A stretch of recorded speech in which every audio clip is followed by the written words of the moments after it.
Alright, so I wanted to show you how I built some of the features for this app. It's called Home. And this app is composed of different sessions that belong to different categories. Now, each of the sessions can also be audio or video sessions. So instead of going with 6 different screens, one per category, what I did is I set it up in a dynamic way using Bravo bindings and conditional visibility.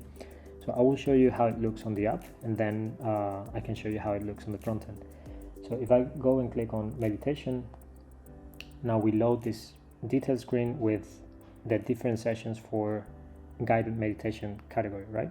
So we have a header on top, and then we have the different sessions. Now if I click on one session, I see the detail page of the session.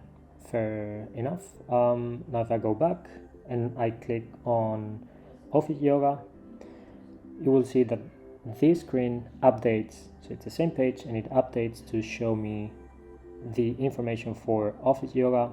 So you see that in the header, and then the sessions are different cards, right? These are video sessions. So if I click on one of these video sessions, then this detail page will load the video session instead of the audio session. So as you can see, what we have is a dynamic way to load either one of these 6 categories with audio or video sessions and a dynamic detail page.